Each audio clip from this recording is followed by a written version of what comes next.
Welcome to Kayak Fishing Works. Hi all, here's my review of the 2019 Old Town Topwater PDL. This video will cover setting it up, features, rigging, and some on-water video. Setup was really easy. The rudder already comes pre-assembled, steering's already set up.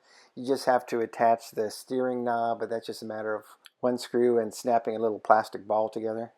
It ships with a wooden brace across the center. You remove 2 screws, then replace those screws with some shorter ones that go into the seat adjustment channel.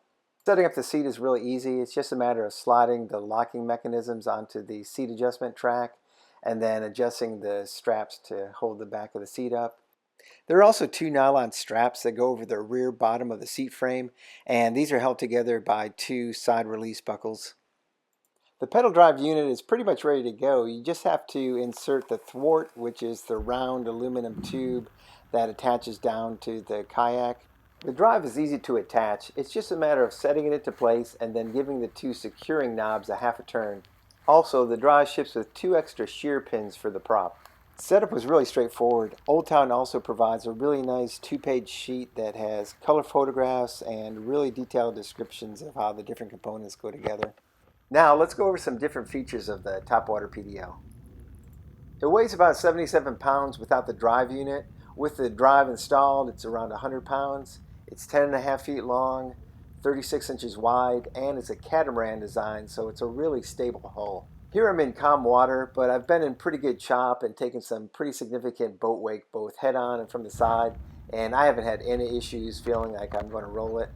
I did get a lot of splash over the bow, however, that I was a little bit surprised at. I thought it might be a little bit drier of a boat, but whatever water goes in, I mean, the scuppers deal with it pretty quickly. I really like the transducer setup on this. It's really easy to install one. I have a side imaging unit and I get good returns, yet I feel like it's protected pretty well. The one thing I do need to watch out for, though, is when I car top it, that I don't set the transducer right on top of the front rack. It is nice that it's a light kayak, though, because it is easy to load it up on top of the SUV. Moving on to the front hatch, it's nice that it can be opened and resecured with only one hand. Also, the hatch lid has a nice seal on it, and I was really surprised at how much storage space there is inside the hull. Here I am, I'm inserting a 7/6 cranking rod.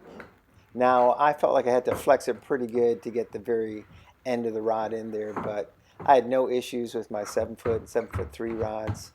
Here's some dimensions on the hatch size. I can break down my kayak cart and fit everything inside, so it can accept standard size cartwheels. The one thing it can't do, though, I couldn't fit my paddle inside there.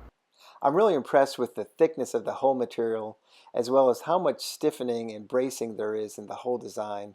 There is a lifetime warranty on the hull, but I'm not foreseeing having to use that. It seems like it's very well built, very sturdy. One of the other things that I like, and this isn't just specific to this boat or to Old Town, but where all the attachment points are, they've gone ahead and they've molded in enough material that the screws don't protrude into the hull. I really like this drive unit. It's super smooth, it's very quiet, it's easy to install into the kayak, and going from the up position down into the drive position is really fast. Also, pulling it back up out of the water is quick and easy. Initially, I found the latching knob to be a little bit difficult to close, but lately I haven't had any issues with it. Old Town also installed some gasket material onto the base of the drive unit, so when it drops down into the hull, it makes a better seal there.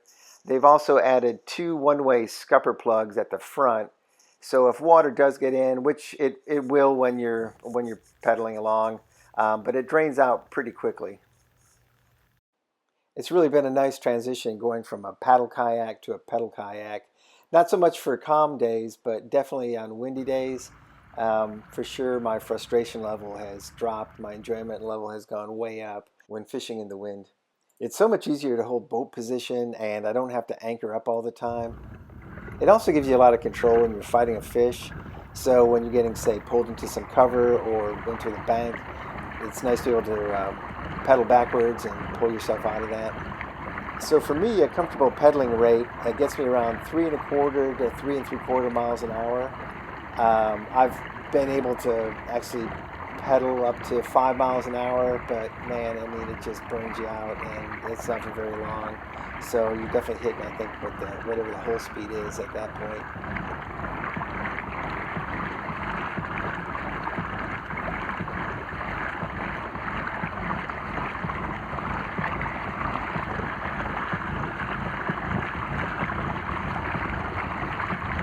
The steering setup is nice. It's a big rudder, and it deploys and retracts really easily with that big lever on the side. Then as far as the steering control goes, it's nice having that little trucker's ball on there, and having the tensioning knob is great. You can't necessarily set it and forget it, but having that tensioning knob, I found that you don't have to make as many adjustments to the steering as with some of the other pedal kayaks. Also, I found it nice when trying to hold a boat position in the wind. You can lock down the steering and then do a couple pedal strokes, and it helps you be able to fish a little bit more hands-free. The steering is pretty responsive. It doesn't take too many pedal strokes to get it to engage. When you're going backwards, it takes a little bit longer, but forwards, it's pretty quick. And the turning radius is pretty small, so you can make a pretty tight circle. The seat is nice. It's pretty wide, it's deep, so you don't feel like you're sliding off the front of it. The material it's made out of, it's a nice mesh that gets a lot of airflow through it. I'm probably going to add a little bit of a lumbar support to it, but for most people, I'm sure it's just fine. It's really easy to adjust it, to slide it forwards and backwards. You just pull up on 2 levers. And adjusting the seat back, the loops on it are nice and long. You can actually get the seat to lay all the way flat. Side pockets are a nice addition, and the netting over them is a really sturdy rubberized material. There's EVA foam padding on the deck as well as on the pedals, and I was surprised at how comfortable it is. Also, it seems to be pretty durable. And then as far as the deck goes, there's actually a really large standing platform. However, when you're pedaling, like for me, for example, I'm 5'11", and the front of the seat is actually at about 2 or 3 holes from the front of the tracks. You're able to stand up just fine right there. I did notice, though, that you get a little bit of hole slap from the back, and I guess it's just from having weight farther forward. So anyways, I found that if I'm coming into an area and I'm going to anchor, or if there's not any wind, the seat's really easy to slide back, and then standing's not an issue. You don't get the whole slap at the back of the boat. There's good storage space underneath the seat, and I found that I can slide my 3600 Plano boxes under the seat from the side, and there's the rod butt holders back there, so the Plano boxes rest against those and they don't slide forward. There's also a mid-boat hatch located right behind the seat, and the lid for that has a nice seal on it as well as a locking mechanism. I also went ahead and I found a Plano dry box. I took the lid off it and cut the top down, and it fits in there perfectly. So it gives me a nice little container that I can stick some things in, and they're not going to roll around inside the hole.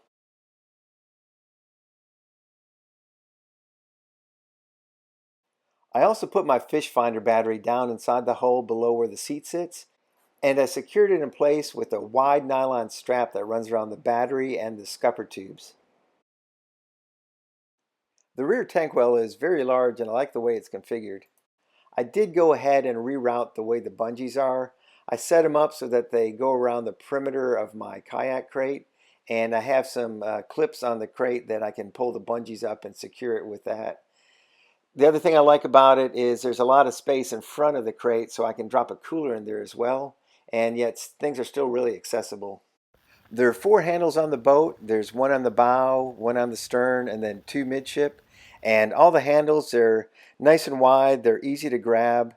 The only issue I have with the one on the bow, and it's really not with the handle itself, it's just that when you have your boat on a kayak cart and you're pulling it along, the hull of the boat just tends to cut into the side of your leg. But honestly, it's not that big a deal. The handle on the stern is offset, and for me, it's not an issue. If I need to, say, lift the back of the boat straight up to put it on my kayak cart, I just go ahead and put both hands under the rear of the hull and lift it straight up. There are 2 gear tracks mounted on the front. They are plastic, but they're mounted down really well with multiple screws. I have my fish finder mounted on the right-hand track. I also went ahead and used the Hobie through-hole kit to route the wires for it through the hole. It makes for a really clean installation. There's also a low profile anchor wizard mounted on the right hand track. I've decided for right now not to install a anchor trolley, but instead I've got the line from the anchor wizard goes out and through a tie down that's attached to the front of the track and then out underneath the front handle. So far it's worked great. I really like the setup. If for some reason I need to get up front to the anchor while I'm out on the water, the kayak is stable enough that that's not going to be an issue. One feature that's great is the storage that's part of the drive unit. There's a ton of space in there. I can put my keys, my phone, I've got a scale in there, sunglasses, room for other stuff. The latch is easy to operate and secures it really well.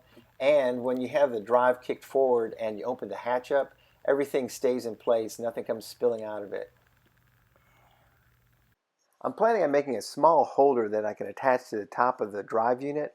That way I can rest the butt of my rod on the seat and then have the rod itself sit on top of the drive unit.